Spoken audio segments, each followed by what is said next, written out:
آج کا ایک عمل کل کے پچھتاوے سے بچا سکتا ہے۔ ہم اکثر کاموں کو ٹال دیتے ہیں۔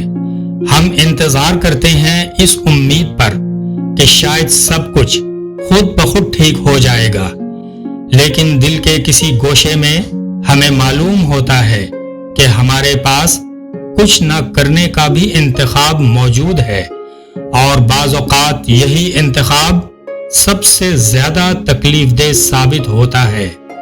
آپ کو شروعات سے ڈر لگ سکتا ہے، شاید آپ خود کو تیار محسوس نہیں کرتے، لیکن آج کوشش کرنے کا خوف اس سے کہیں بہتر ہے کہ کل آپ پچھتاوے کے درد میں مبتلا ہوں، کیونکہ کل آپ خود سے شاید یہ سوال پوچھیں، میں نے صرف کوشش کیوں نہ کی؟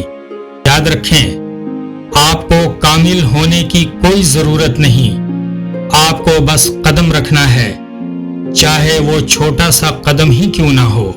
یوں سوچئے، کم از کم میں نے کوشش تو کی، تو آج کوشش کریں، اگر ناکام ہونا پڑے تو ہو جائیں، لیکن اپنی صلاحیت کو خاموشی کی نظر مت کریں، کیونکہ ہم ابھی کوشش کر رہے ہیں۔ ایک آج کی کوشش کل کے آنسوؤں سے بہتر ہے۔